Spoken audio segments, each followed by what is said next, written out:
Bab 181, Mencuri Bisnis. Ye Bufan mengobrol sebentar dengan ibunya. Dia baru saja mandi dan berbaring di tempat tidur. Dia menerima telepon dari Qin Cucu dan berkata, "Kenapa, kamu belum menyelesaikan pekerjaanmu? Jika kamu tidak bisa selesaikan hari ini, kamu bisa menyelesaikannya besok." "Tidak, pasti sangat melelahkan. Aku baru saja menyelesaikannya. Aku lelah." Qin Cucu menggerakkan lehernya dan berkata, "Leherku sangat sakit. Pasti begitu bagus jika kamu bisa menekannya untukku." Dia menggerakkan matanya saat dia berbicara. Di luar jendela, tiba-tiba aku menemukan tali tergantung di atap, dan kemudian bayangan hitam meluncur ke bawah tali. "Tidak, ada orang jahat." Begitu Qin Cucu berteriak, sosok hitam itu menendang jendela hingga terbuka dan tiba-tiba melompat dari luar. Gerakannya sangat cepat dan terampil, dan dia tampak seperti seorang master pada pandangan pertama. "Xiao Fan, selamatkan aku!" Qin Cucu baru saja berteriak di tengah jalan ketika pria berbaju hitam itu menebas lehernya dan pingsan ke tanah. "Cucu, ada apa denganmu? Cucu, apakah kamu masih di sini?" Ye Bufan tiba-tiba melompat dari tempat tidur, berteriak beberapa kali tetapi tidak ada jawaban, dan segera menyadari bahwa sesuatu telah terjadi pada Qin Cucu. Dia bergegas keluar kamar dan bergegas turun. Ketika dia sampai di aula, Gao Dak yang sedang berlatih keterampilan tinju yang diajarkan oleh Ye Bufan. Dia melihatnya bergegas turun dan bertanya, "Xiao Fan, apa yang terjadi?" Petik 2. Sesuatu terjadi pada Cucu. Menyalakan mobil. Gao Dak yang tidak bertanya lagi, dan mengikutinya dan duduk di kursi penumpang. Ye Bufan mengemudikan mobil dengan cepat menuju grup Qin. Di gedung grup Qin, setelah pria berbaju hitam membuat Qin Cu pingsan, pintu terbuka, dan 7 atau 8 pria berbaju hitam masuk dari luar, dan orang yang menjaga pintu kedua pengawal keluarga Qin terjatuh tak sadarkan diri ke tanah saat ini. Pria berbaju hitam pertama yang menyerbu masuk berkata, "Bos, tugas ini terlalu sederhana. Tidak perlu usaha sama sekali. Jika saya tahu saya akan melakukannya sendiri, tidak perlu menggunakan banyak dari kita." Pemimpin pria besar berbaju hitam berkata, "Apa yang kamu tahu? Ini adalah tugas khusus yang diberikan oleh kapten kami. Yang paling penting adalah melakukan trik bersama kami nanti." Pria berbaju hitam itu memandang Qin Cucu dan tidak bisa tapi menghela nafas. "Nona Qin benar-benar cantik, tidak heran kapten begitu memikirkannya. Berhenti bicara omong kosong, saya akan mengirim sinyal kepada kapten sekarang untuk datang dan menyelamatkan orang." Pria berbaju hitam mengeluarkan miliknya ponsel dan mengirim pesan. Mereka semua adalah agen Biro Intelijen Khusus dan diatur oleh Guan Chou untuk berperan sebagai penculik. Saat ini, Mu Gaofeng dan Guan Chou telah mempersiapkan tenaga mereka dan berdiri tidak jauh dari grup Qin. Di atap sebuah bangunan tempat tinggal di seberang gedung grup Qin, Cobra dan Baldet masing-masing memegang teleskop dan mengamati situasi di kantor Qin Cucu. Awalnya, mereka ingin menunggu Qin Cucu keluar sebelum mengambil tindakan, tetapi tanpa diduga, seseorang tiba-tiba mengambil tindakan terlebih dahulu. Pria botak itu meletakkan teleskopnya dan berkata dengan heran, "Bos, apa yang terjadi? Apakah majikan sedang mencari orang lain?" Cobra berkata, "Tidak mungkin, tugas ini tidak terlalu sulit. Karena kami sudah mempekerjakannya, kami tidak melakukannya tidak perlu bertanya padanya lagi. Cari orang lain." Kepala botak itu berkata, "TMD, ada seseorang di sini untuk mencuri bisnis kita, wanita jalang itu cukup populer. Bos, apa yang harus kita lakukan? Kami tidak bisa mengendalikan sebanyak itu. Saya datang ke China tanpa alasan. Misi harus diselesaikan." Baldet bertanya, "Bos, apa maksud Anda?" Cobra berkata dengan muram, "Apakah Anda perlu bertanya? Bunuh orang-orang ini dan merebut mereka. Hanya kami yang bisa menyelesaikannya. Anda hanya bisa mendapatkan uang jika Anda menyelesaikan misinya." Setelah agen besar menelepon, dia dan anak buahnya menunggu Mu Gaofeng datang untuk menyelamatkan orang, dan bekerja sama dengan drama untuk melanjutkan. Tetapi pada saat ini, pintu ditendang hingga terbuka dengan keras, dan kemudian selusin pria berbaju hitam bergegas masuk. Seperti mereka, Orang-orang ini mengenakan topeng hitam di wajah mereka, dan penampilan mereka tidak terlihat sama sekali. Agen besar itu sedikit bingung, berpikir, apa yang sedang dilakukan bosnya. Bukankah pahlawan seharusnya bersikap terbuka saat menyelamatkan kecantikan? Kenapa kamu masih memakai kerudung? Bukan hanya dia, tetapi semua orang juga bingung. Mereka tidak tahu apa yang akan dilakukan Muga Ofeng. Bukankah kita mengatakan bahwa pahlawan akan menyelamatkan keindahan? Mengapa kamu membawa begitu banyak orang? Jika ada lebih banyak orang, apakah kemampuan kaptennya bisa terungkap? Cobra telah menjadi tentara bayaran selama bertahun-tahun dan memiliki pengalaman yang kaya. Dia segera melihat gangguan dari orang-orang ini. Dia tidak peduli mengapa dia linglung. Yang dia inginkan adalah kesempatan untuk mengambil tindakan. Dia berteriak dengan suara rendah, bunuh. Lalu dia menerkam agen besar yang dipimpinnya seperti harimau, dan orang-orangnya di belakangnya tidak ragu-ragu.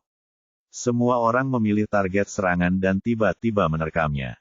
Di pihak Secret Service, karena misi hari ini istimewa dan mereka khawatir identitasnya terungkap, semua orang tidak membawa senjata api. Adapun kelompok tentara bayaran Cobra, karena kontrol ketat Tiongkok atas senjata api dan kurangnya waktu, mereka tidak dapat membawa senjata api ke Tiongkok, dan yang mereka miliki hanyalah senjata dingin.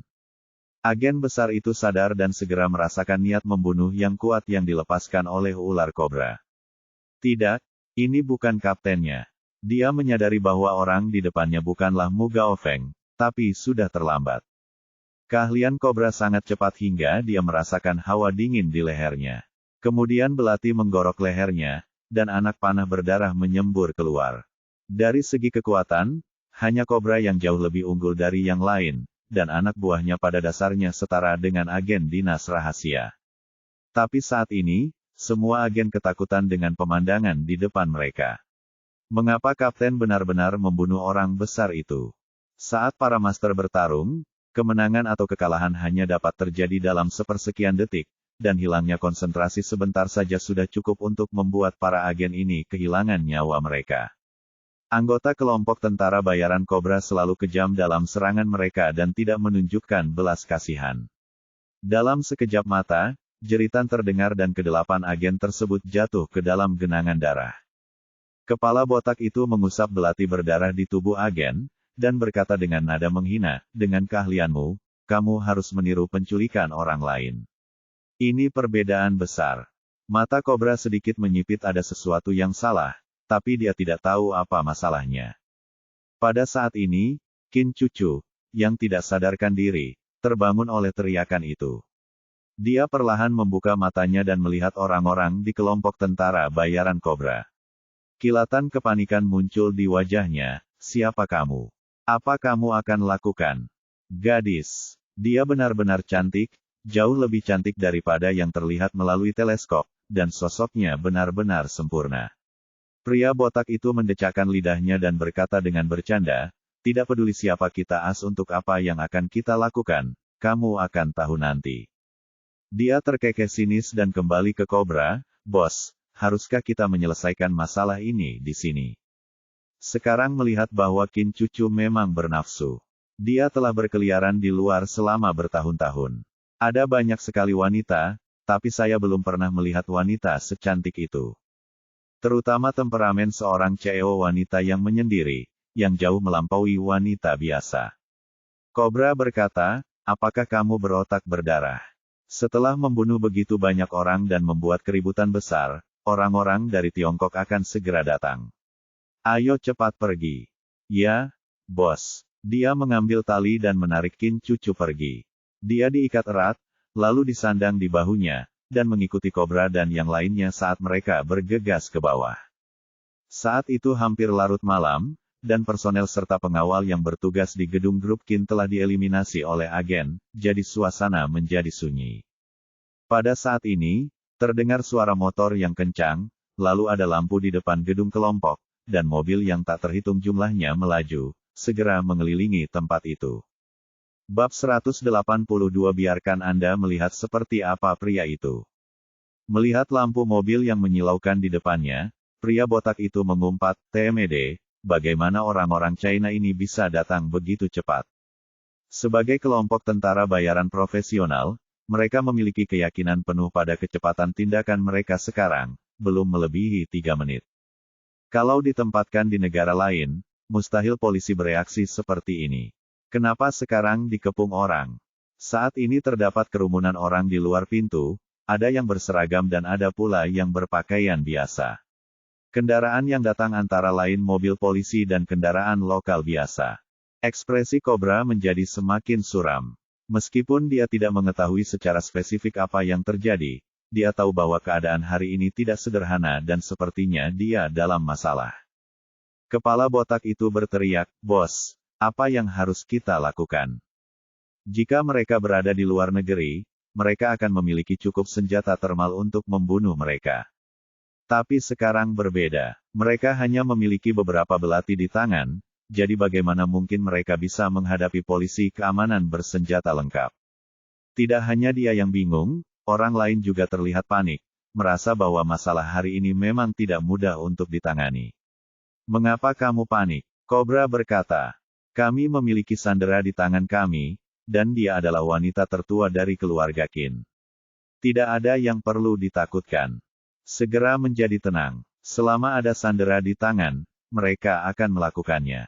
Anda dapat menegosiasikan persyaratan dengan pihak lain." Di luar gedung, Mu Gaofeng dan yang lainnya telah bersiap sejak lama, jadi mereka tiba dengan sangat cepat. Setelah turun dari mobil, saya menemukan bahwa Wang Jianfeng dan He Suang juga telah tiba di sini bersama yang lain. Tapi dia tidak peduli. Hari ini adalah waktunya dia membangun otoritasnya di kota Jiangnan. Semakin banyak orang yang datang, semakin baik bagi mereka untuk melihat kekuatan Biro Intelijen khususnya. Grup Qin memiliki alarm yang dipasang khusus. Saat pria berbaju hitam memecahkan jendela, Qin Cucu menekan tombol merah di bawah meja. Perangkat alarm semacam ini sangat istimewa dan memiliki level yang sangat tinggi di kantor polisi. Setelah dipicu, Wang Jianfeng segera menyadari bahwa sesuatu yang besar telah terjadi pada grup Qin dan segera membawa orang-orang ke sana. Yang mengejutkannya adalah dia bertemu dengan Mu Gaofeng di sini. "Kapten Mu, mengapa Anda ada di sini?" Mu Gaofeng berkata, "Direktur Wang, masalah hari ini berada di bawah kendali Biro Intelijen khusus kami. Anda hanya perlu mengawasi dari samping saja, tinggal di sini." Sebagai anak dari keluarga Jiangnan, He Suang secara alami mengenal Mu Gaofeng. Dia berkata, "Kami bahkan tidak tahu apa yang terjadi di dalam. Kantor polisi kami juga menerima peringatan dari grup Qin kepada Anda." "Ya." Mu Gaofeng tersenyum tipis, "Masalah hari ini melibatkan rahasia dinas rahasia kami. Saya tidak bisa memberitahu Anda. Anda hanya perlu bekerja sama dengan kami sesuai dengan peraturan.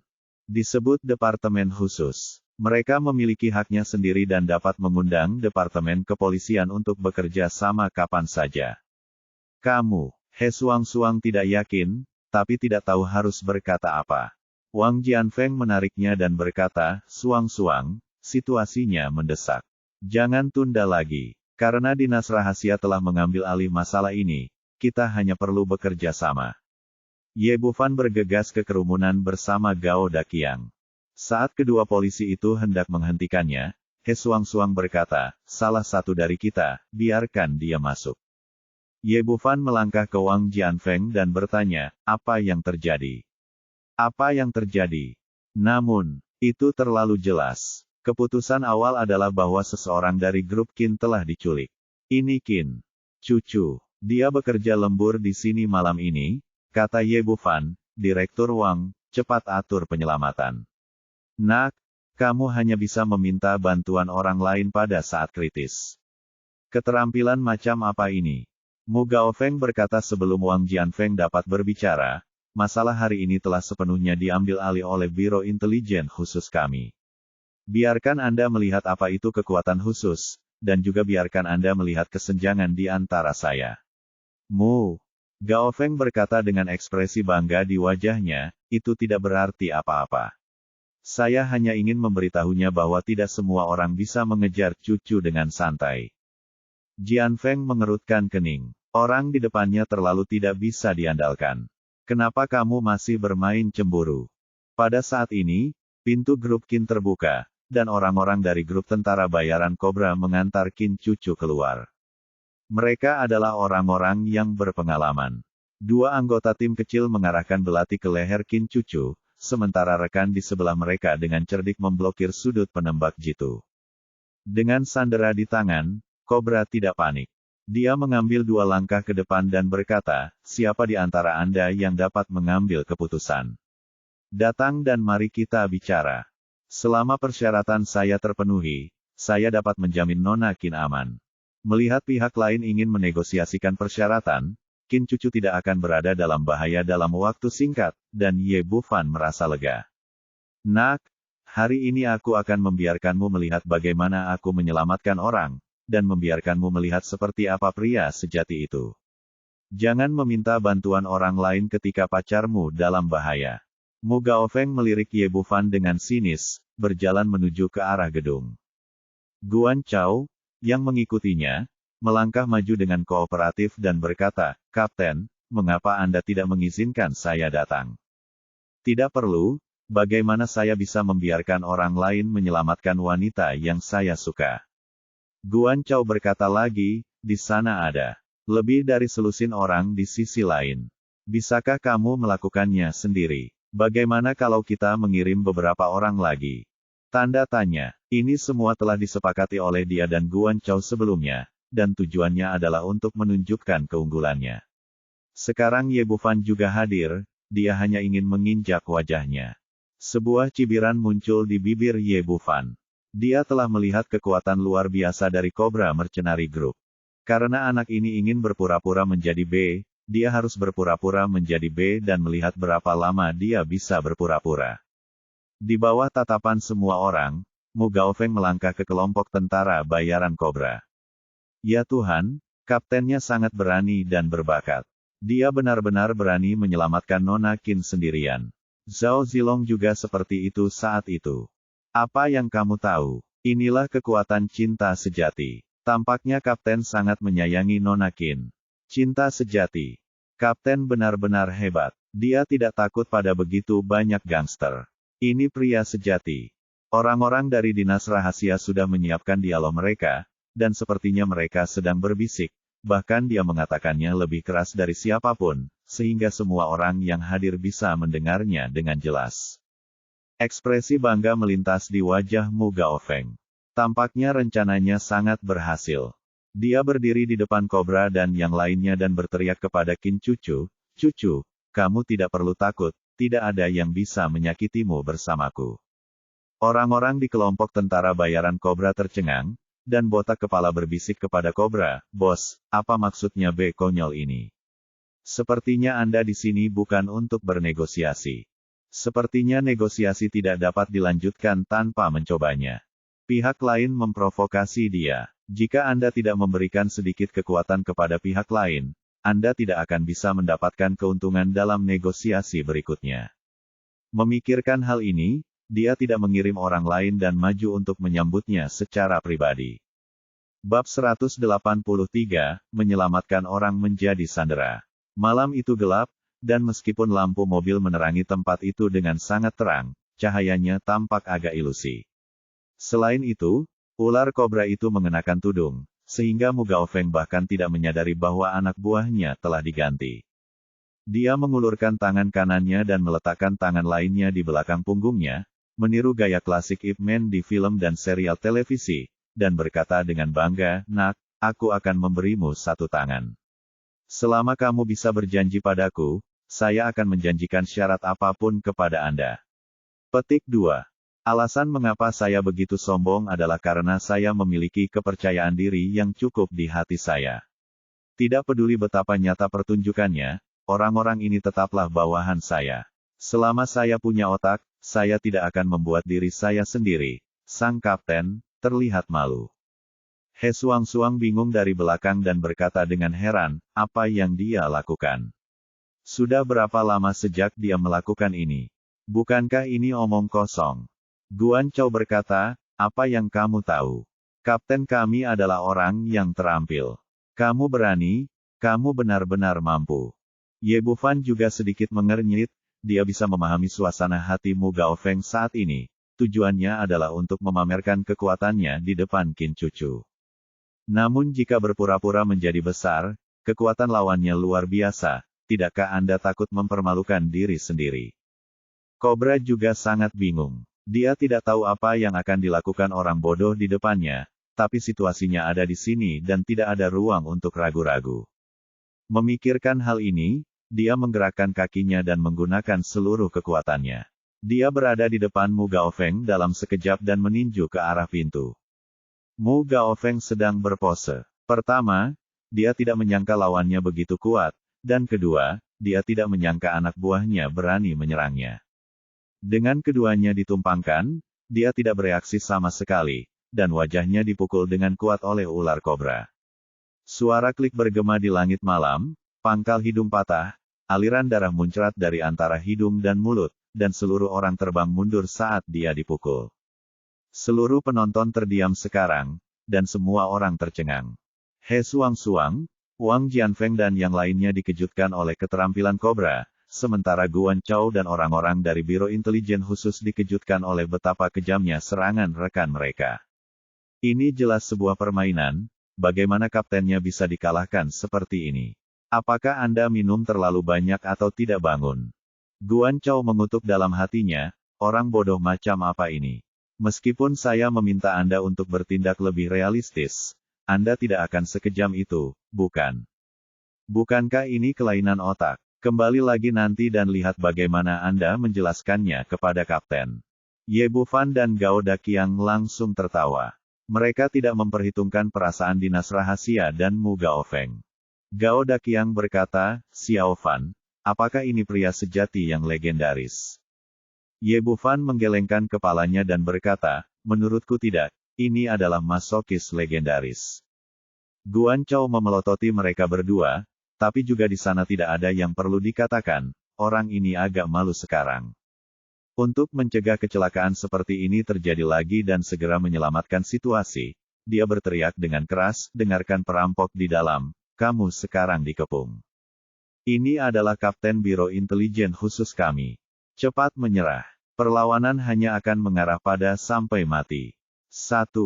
Dia sepertinya sedang berbicara dengan gangster itu, tapi dia sebenarnya mengingatkan komplotannya bahwa ini tidak lain adalah sang kapten. Setelah Cobra mendengar teriakannya, matanya berbinar. Dia awalnya khawatir Qin Cucu tidak cukup kuat untuk membiarkan orang seperti dia melarikan diri dari pengepungan. Namun jika Anda menangkap orang bodoh yang disebut kapten di depan Anda, beban di tangan Anda akan jauh lebih berat. Mu Gaofeng bangkit dari tanah dan menyeka darah dari hidungnya. Pada saat ini, wajahnya menjadi malu dan sakit. Saat melangkah ke arah Cobra, dia berkata dengan suara rendah, apakah kamu ingin mati? Saya kaptenmu, mohon bekerja sama dengan jujur dan biarkan saya memukulmu beberapa kali. Dengan begitu banyak orang yang menonton, tawa Ye Bufan dan Gao Daqiang bahkan lebih keras. Dia awalnya memerintahkan anak buahnya untuk segera menyelamatkan mukanya, tetapi setelah berbicara, dia meninju dada ular kobra itu. Tapi ular kobra tidak peduli apakah dia kaptennya atau bukan. Mu Gaofeng berada di tahap tengah tahap kuning, dan kobra berada di tahap akhir tahap kuning. Ada kesenjangan besar antara keduanya dalam hal budidaya. Selain itu, Mu Gaofeng belum pernah memasuki kondisi pertarungan nyata, jadi dia sekali lagi menderita kerugian besar. Kobra itu meninju dagingnya dengan keras dan tanpa ampun ia menginjak dadanya, menyebabkan dia muntah darah. Saat ini, Mu Gaofeng sedang sekarat. Dia sudah merasa bahwa pihak lain bukanlah bawahannya sama sekali. Di Dinas Rahasia Cabang Jiangnan, orang dengan tingkat kultivasi tertinggi adalah dirinya sendiri, dan orang di depannya jelas 10 kali lebih kuat dari dirinya sendiri. Adapun kemana anak buahnya pergi, dia tidak punya waktu untuk memikirkannya. Yang paling penting sekarang adalah penyesalan, dan ususnya hampir berwarna hijau karena penyesalan. Pihak lain jelas-jelas adalah seorang master, namun ada satu orang yang berlari berpura-pura menjadi jahat. Awalnya, dia ingin menjadi pusat perhatian, sehingga Qin Cucu bisa melihat betapa kuat dan tinggi dia. Tapi sekarang, dia dipukuli dan diinjak-injak seperti anjing, dan Qin Cucu berdiri di hadapannya, yang benar-benar memalukan. Namun kini setelah masalahnya menjadi seperti ini, dia menyesal dan tidak punya pilihan selain berharap anak buahnya bisa menyelamatkannya. Melihat pemandangan di depan mereka, semua orang di sekitar mereka merasa ada yang tidak beres. Ekspresi Guan Chao dan yang lainnya berubah drastis, dan mereka menyadari bahwa orang-orang di depan mereka sama sekali bukan dari Biro Intelijen Khusus. Namun pertanyaan juga muncul. Kapten dengan tingkat budidaya tertinggi dipukuli seperti anjing. Yang mengejutkan He Suang-Suang adalah budidaya kobra. Dia saat ini berada di tahap tengah level kuning, jadi dia secara alami bisa melihat betapa kuatnya lawannya. Tanpa Qin Cucu dan Mu Gaofeng sebagai sandera, mereka masih bisa menang dengan senjata api, tapi sekarang mereka tidak berani menembak. Qin Cucu adalah putri tertua dari keluarga Qin, dan polisi akan berada di bawah tekanan besar jika terjadi kesalahan. Identitas Mu Gaofeng bahkan lebih istimewa, meskipun orang ini tampaknya sakit jiwa, dia masih anggota Biro Intelijen Khusus dan Kapten Kota Jiangnan. Polisi juga akan menghadapi pertanggungjawaban dari atas jika tidak menanganinya dengan baik. Satu-satunya yang terlihat tenang di tempat kejadian adalah Ye Bufan dan Gao Daqiang. Meskipun Mu Gaofeng sedikit boros, hal itu memungkinkan mereka untuk menilai kekuatan kobra dan membuat rencana untuk tindakan selanjutnya. Ular kobra itu menginjak Mu Gaofeng, merasa lebih percaya diri di dalam hatinya, dan berteriak kepada Wang Jianfeng dan yang lainnya, "Beri Anda 3 menit, cepat kirimi saya mobil atau kendaraan komersial. Setiap kali saya melebihi batas waktu, saya akan melakukannya. Saya akan mematahkan salah satu anggota tubuh orang ini, dan saya akan membunuhnya jika itu berlangsung lebih dari 5 menit. Jangan bertindak gegabah, mari kita bahas." Insiden itu terjadi tiba-tiba. Meskipun Wang Jianfeng adalah direktur polisi stasiun, dia tidak bisa berbuat apa-apa untuk sementara waktu. Membuat keputusan, lagi pula, identitas sandera terlalu istimewa. Dia berbalik dan berdiskusi dengan He Suang-Suang dan Ye Bufan, "Bagaimana menurut Anda?" He Suang-Suang berkata, "Pada titik ini, kita hanya dapat menyetujui kondisi mereka untuk saat ini, dan kemudian kita dapat menemukan cara untuk menyelamatkan mereka, kemudian." Orang-orang. Ye Bufan berkata dengan sederhana, "Serahkan masalah ini padaku dan Daqiang. Temukan 2 mobil dan kami akan mengirimkannya kepadanya." Qin Cucu tidak bisa membiarkan kobra mengambil alih dalam keadaan apapun, jika tidak, konsekuensinya tidak dapat diprediksi. Tampaknya menyadari apa yang akan dia lakukan, Wang Jianfeng berkata, "Saudara Ye, apakah ini mungkin? Anda baru saja melihat keahlian orang itu, dia sangat kuat." Bab 184 Gao Daqiang yang galak. Ye Bufan berkata, "Jangan khawatir, beri kami 2 mobil, kami pasti akan membawa para sandera kembali." Ini, meskipun Wang Jianfeng memiliki hubungan yang baik dengan Ye Bufan, dia masih ragu-ragu terlalu besar. Tidak ada yang mampu mengacaukannya. Tak hanya jabatannya sebagai direktur yang tidak terjamin, Ye Bufan juga akan dimintai pertanggungjawaban oleh atasannya. Melihat pikirannya, Ye Bufan berkata, "Saudara Wang, jangan khawatir, saya sepenuhnya yakin, jika tidak, saya tidak akan melakukannya." He Suang-Suang berkata, "Direktur, saya percaya Xiao Fan dan bersedia menjaminnya." "Oke, ayo kita coba." Saat ini, kobra sepertinya sudah kehilangan kesabaran dan berteriak, 3 menit sudah habis, sudahkah Anda memikirkannya?" Wang Jianfeng berkata, "Kami dapat menyetujui persyaratan Anda, tetapi Anda sudah untuk menjaminnya." Keamanan para sandera. Kobra berkata, "Berhenti bicara omong kosong dan segera kirimkan mobilnya. Saya akan mengatur agar seseorang segera mengirim mobil itu." Dan Ye Bufan serta Gao Daqiang masuk. Sebuah sedan Passat dan kendaraan niaga melaju menuju depan gedung grup Qin. Kobra tersebut masih sangat waspada dan memberi isyarat kepada kedua orang tersebut untuk berhenti ketika kendaraan masih berjarak 5 atau 6 meter dari mereka. Ye Bufan dan Gao Daqiang masing-masing turun dari mobil. Keduanya tidak menunjukkan kelainan apapun, dan Kobra tidak mengenali mereka, mengira mereka hanyalah pengemudi yang dikirim oleh kantor polisi. Ekspresi Guan Chao berubah drastis dari belakang, dan dia berkata kepada Wang Jianfeng, "Direktur, mengapa Anda mengirim mereka ke sini?" Kedua orang ini sama sekali bukan dari kantor polisi, terutama Ye Bufan, yang hanyalah seorang dokter muda. Dia pergi apa gunanya? Itu hanya akan mengacaukan segalanya. He Suang-Suang memelototinya dan berkata, masalah ini seharusnya menjadi urusan kami, tetapi Biro Intelijen Khusus Anda bersikeras untuk terlibat. Apa yang terjadi? Tetapi bukannya menyelamatkan sandera, yang lain sandera dijebloskan. Beraninya kamu mengatakan bahwa kamu mengacaukan masalah ini. Ekspresi Guan Chao stagnan. Masalah ini benar-benar memalukan. Jika menyebar, pasti akan dihukum. Itu menjadi salah satu kasus terlucu dalam sejarah penyelamatan sandera. Namun, dia masih berkata dengan tegas, kantor polisi Anda bertanggung jawab sekarang, dan Anda harus bertanggung jawab kepada kapten. Wang Jianfeng juga kehilangan kesabaran terhadap orang-orang seperti ini, dan berkata dengan dingin, saya akan memikul tanggung jawab, karena memang begitu aku, diam saja. Guan Chao mendengus, kamu akan menyesal jika membiarkan dokter menyelamatkan orang. Dia mengalihkan pandangannya ke depan lagi. Setelah Ye Bufan dan Gao Daqiang keluar dari mobil, mereka tidak menunjukkan sesuatu yang aneh. Cobra berkata dengan dingin, tinggalkan kunci mobil di dalam mobil dan kamu kembali.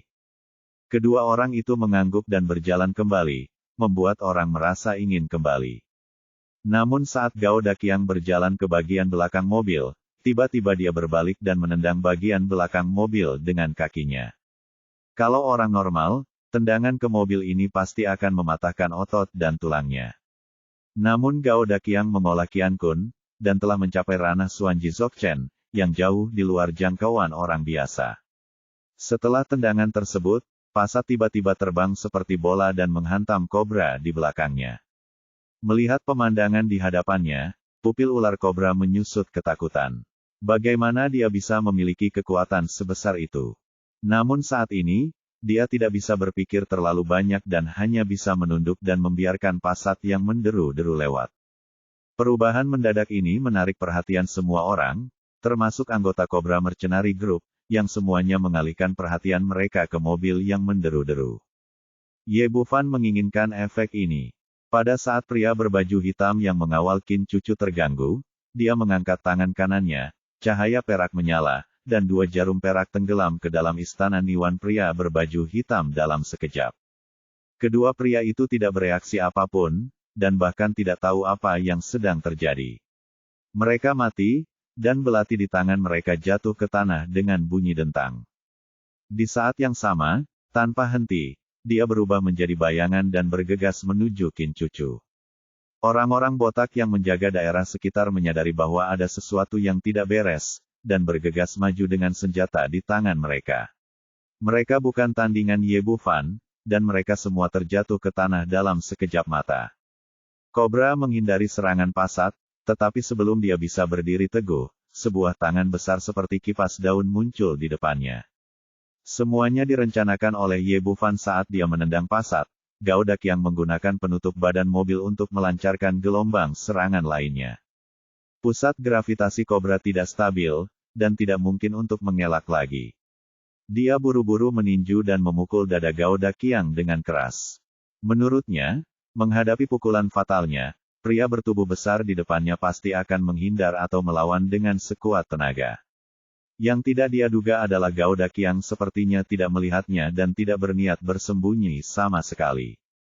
Hanya ada ledakan, dan tinjunya mengenai dada Gao Daqiang, tapi sepertinya menabrak tembok atau gunung, tanpa reaksi sama sekali.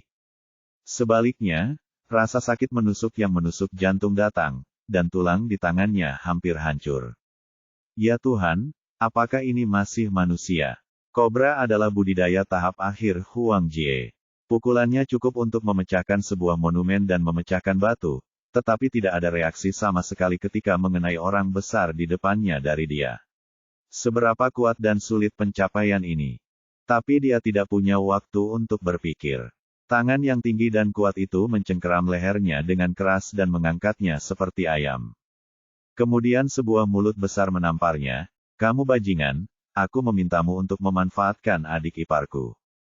Kekuatan tamparan ini begitu besar sehingga Cobra merasa pipinya seperti dipukul palu, dan dia memuntahkan seteguk lumpur. Darah di giginya. Gao Daqiang tidak berniat berhenti. Dia menoleh ke belakang dan menamparkan pipinya yang lain dengan mulut yang lain. Jika kamu berani menimbulkan masalah pada kakak laki-lakiku, aku akan menghajarmu sampai mati. Dia memukul mulutnya dengan keras, dan kobra merasa seolah-olah dia telah dipukuli sampai mati, membuatnya semakin sulit bernapas. Jika ini terus berlanjut, dia akan dicekik sampai mati jika tidak dipukul sampai mati. Untungnya, Gao Dakuan melepaskannya saat ini dan melemparkannya ke tanah seperti karung pecah. Bagaimanapun, Kobra adalah pemimpin kelompok tentara bayaran. Dia memiliki keterampilan kesabaran yang sangat baik dan siap untuk melarikan diri segera setelah dia mendapatkan kembali kebebasannya. Namun kemudian kaki yang tinggi dan kuat itu muncul lagi di hadapannya, meremukkan kedua tulang kakinya dengan dua suara berderak. Atau lebih tepatnya seluruh tulang betisnya remuk. Ah! Ular kobra itu mengeluarkan jeritan yang menyayat hati, lalu memutar matanya dan pingsan. Pada saat ini, pertempuran di pihak Ye Bufan juga berakhir. Lebih dari selusin anggota kelompok tentara bayaran kobra terbunuh dan terluka. Akhirnya, mereka semua kehilangan kemampuan untuk melawan, dan pertempuran itu berakhir sepenuhnya hanya dalam 1 atau 2 menit. Pada saat ini, para penonton benar-benar tercengang. Mereka baru saja menyaksikan kekuatan orang-orang di depan mereka, dan Mu Gaofeng diinjak-injak seperti anjing. Tapi sekarang situasinya terbalik. Ye Bufan mengajak Gao Daqiang untuk mengambil tindakan. Dalam sekejap, dia tidak hanya menyelamatkan para sandera, tapi juga menghajar ular kobra dengan jangkauannya yang luar biasa hingga dia seperti cucunya sedang terjadi. Bagaimana mereka melakukannya? Mu Gaofeng terbaring di tanah dan belum bangun. Dia benar-benar tercengang saat melihat pemandangan di depannya. Tanpa perbandingan, tidak ada salahnya.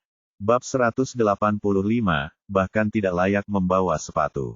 Guan Chao tercengang. Awalnya, dia menunggu untuk meminta pertanggungjawaban Wang Jianfeng, tapi dia tidak menyangka bahwa dia akan membunuh semua gangster ini seperti mengupas melon dan sayuran. Sebelumnya, dia meremehkan Ye Bufan dari lubuk hatinya, tapi sekarang sepertinya dia bahkan tidak layak membawa sepatu seseorang. Wang Jianfeng memasang ekspresi terkejut di wajahnya. Setelah dia sadar, dia melambaikan tangannya, dan anak buahnya segera bergegas maju, memborgol anggota kelompok tentara bayaran kobra yang masih hidup dan mengumpulkan mayat-mayat. Ye Bufan mengulurkan tangannya dan memutuskan tali di tubuh Qin Cucu, dan bertanya dengan prihatin, "Bagaimana? Apakah kamu baik-baik saja?" Qin Cucu melemparkan dirinya ke dalam pelukannya, "Aku baik-baik saja, Xiao Fan, aku takut. Itu membunuhku. Untungnya, kamu tiba tepat waktu." Ye Bufan menepuk punggungnya dan berkata, "Oke, ini sudah berakhir." Saat ini, Gao Daqiang datang dengan ular kobra. "Xiao Fan, apa yang harus aku lakukan dengan ini kawan?" He Suang-Suang datang dan berkata, "Serahkan padaku, aku akan mengambilnya kembali untuk ditinjau." Ye Bufan mengangguk, dan masalahnya sudah selesai untuk saat ini. Tetapi orang di baliknya harus diselidiki, jika tidak maka akan selalu menjadi ancaman. He Suang-Suang mengarahkan anak buahnya untuk mengambil ular kobra itu. Pada saat ini, Guan Chao dan orang-orang dari Biro Intelijen Khusus juga bergegas dan membantu Mu Gaofeng yang merasa malu. Melihat ekspresi malunya, Ye Bufan berkata dengan bercanda, "Kapten Mu, Anda telah membuka mata saya hari ini. Saya akhirnya tahu apa itu pria sejati." He Suang-Suang berkata sambil tersenyum, "Kapten Mu, kalian dari Biro Intelijen Khusus ini adalah bagaimana saya menyelamatkan para sandera. Itu membuka mata saya hari ini. Tapi ada satu hal yang saya tidak mengerti. Karena saya tidak memiliki kemampuan, mengapa saya harus berpura-pura sendirian?" Tanda tanya. "Kamu ada hubungannya dengan para perampok dan dengan sengaja mengirim dirimu ke sana sebagai sandera." Petik 2. Kamu. Wajah tua Mu Gaofeng tiba-tiba berubah warna menjadi hati babi. Ini tidak bisa disalahkan pada orang lain, dia hanya bisa menyalahkan dirinya sendiri, karena berpura-pura. Dia mengabaikan kedua orang ini dan menoleh untuk melihat Gao Daqiang. Kekuatan yang ditunjukkan Gao Daqiang barusan dilihat dengan matanya sendiri. Jenis budidaya ini setidaknya telah mencapai tingkat Suan. Jika dia menerima dinas rahasia, itu pasti akan sangat membantunya. Saudaraku, siapa namamu? Gao Daqiang. Tanda seru petik 2. Lalu apa pekerjaanmu? Keamanan. Mu Gaofeng berkata, saudaraku, sayang sekali Anda menjadi penjaga keamanan. Apakah Anda tertarik untuk bergabung dengan Biro Intelijen Khusus dan mengikuti saya di masa depan? Gao Daqiang berkata tanpa ragu, tidak tertarik. Saudaraku, Anda mungkin belum mengetahui apa itu dinas rahasia. Kami adalah Departemen Khusus Negara, dengan kekuasaan yang sangat istimewa dan gaji yang sangat tinggi. Gao Daqiang mengerutkan bibirnya dan berkata dengan wajah sinis, omong kosong, istimewa seberapa baik badan intelijen jika memiliki orang seperti Anda. Saya hanya berpura-pura menjadi orang bodoh, tetapi saya tidak memiliki keterampilan sama sekali. Saya dipukuli hingga berkeping-keping, tetapi saya berani mengatakan itu adalah departemen khusus. Menurutku itu tidak istimewa. Itu departemen yang tepat. Kamu, Mu Gaofeng tersipu, tetapi tidak dapat membantah. Saat ini, polisi keamanan yang menyelidiki tempat kejadian keluar dari lantai atas membawa 8 mayat. Orang yang bertanggung jawab mendatangi Wang Jianfeng dan berkata, melapor kepada kepala. Kami telah menyelesaikan penyelidikan tempat kejadian dan menemukan 8 mayat lagi, tetapi orang-orang ini bukanlah kelompok yang sama dengan para perampok tadi. Kami dengan hati-hati menggeledah mayat-mayat itu, dan mereka semua mempunyai ide dinas rahasia, yang berarti bahwa mereka adalah personel dinas rahasia. Wang Jianfeng menoleh untuk melihat Mu Gaofeng dan berkata, Kapten Mu, apa yang terjadi? Kenapa ada mayat orang dari Biro Intelijen Khusus Anda di kantor Nona Qin? Petik 2. Pada saat ini, Mu Gaofeng pada dasarnya telah memahami situasinya.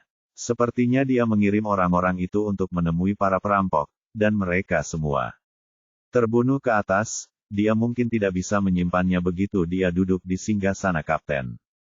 Dalam keputusasaan, dia hanya bisa gigit jari dan menjelaskan, itu saja, dinas rahasia kami mendapat informasi melalui saluran khusus bahwa seseorang akan pergi, untuk menargetkan Nona Qin. Ambil tindakan. Untuk menjamin keselamatan Nona Qin, saya mengirim orang-orang ini terlebih dahulu. Petik 2. Kamu berbohong. Qin, cucu bersandar di pelukan Ye Bufan, menunjuk ke tubuh seorang pria berpakaian hitam di atas tandu, dan berteriak, orang-orang ini sama sekali tidak ada di sini untuk melindungiku. Itulah yang membuatku pingsan. Ye Bufan mencibir dan berkata, Kapten Mu, cara dinas rahasia Anda melindungi orang sungguh istimewa. Anda tidak hanya membuat diri Anda terlihat seperti perampok, tetapi Anda juga membuat orang yang Anda lindungi pingsan. Benar-benar membuka mata. Petik 2. Wajah Mu Gaofeng memerah dan dia berkata, saya tidak tahu situasi spesifiknya. Petik 2. Ye Bufan tersenyum dan berkata, tidak jelas. Kalau begitu biarkan aku memberitahumu. Saya kira masalahnya seperti ini, Kaptenmu ingin berperan sebagai pahlawan dan menyelamatkan kecantikan, jadi pertama-tama dia mengirim seseorang untuk berpura-pura menjadi perampok, dan kemudian Anda keluar sebagai pahlawan untuk menyelamatkan kecantikan, melakukan adegan penyelamatan, orang sendirian. Namun saya tidak menyangka rencananya tidak berubah dengan cepat dan tiba-tiba muncul begitu banyak perampok. Itu sebabnya Kaptenmu gagal dan gagal melakukan keterampilan sihir uniknya. Mendengar perkataannya, yang lain tiba-tiba tersadar. He Suang-Suang berkata, pantas saja Biro Intelijen Khusus Anda datang lebih cepat dari kami setelah kasus itu terjadi. Ternyata kami sudah melakukan persiapan sebelumnya. Qin cucu berkata dengan marah. Mu Gaofeng, kamu sangat tidak tahu malu, kamu bahkan bisa melakukan hal seperti itu. Mu Gaofeng dengan cepat menjelaskan, cucu, jangan dengarkan omong kosongnya. Sebenarnya tidak seperti ini, aku mengirim seseorang untuk melindungimu. Qin, cucu berkata, kalau begitu katakan padaku, karena itu adalah orang yang kamu kirim, kenapa kamu tidak melalui pintu masuk utama? Mengapa mendobrak jendela? Mengapa Anda harus menjatuhkan saya setelah memasuki pintu? Petik 2. Mungkin ada keadaan khusus pada saat itu, tapi orang-orang ini sudah meninggal, jadi saya tidak bisa bertanya. Petik 2. Tidak ada cara lain. Mu Gaofeng hanya bisa menyalahkan orang mati itu. Kemudian, dia tidak ingin tinggal di sini lebih lama lagi, jadi dia melambaikan tangannya ke Guan Chao di sampingnya, bawa orang-orang kita untuk menutup tim. Setelah mengatakan itu, dia buru-buru pergi dari sini bersama orang-orang dari Biro Intelijen Khusus. Ketika hal seperti ini terjadi, dia tidak hanya kehilangan kepercayaan Qin Cucu, tetapi dia juga harus memberikan penjelasan kepada atasannya. Begitu banyak orang yang tewas dalam sekali jalan. Perlu ada penjelasan yang masuk akal. Ye Bufan meminta Gao Daqiang untuk kembali ke restoran terlebih dahulu, dan kemudian mengirim Qin Cucu kembali ke keluarga Qin. Ketika Qin Dongliang mendengar bahwa hal besar terjadi pada grup Qin, dia segera mengirim tim lain ke Qin Cucu. Pengawal, Ye Bufan tidak berhenti di rumah Qin, tetapi langsung kembali ke tim kejahatan serius di kantor polisi. Dia bertanya, bagaimana masalahnya? Cari tahu. Petik 2.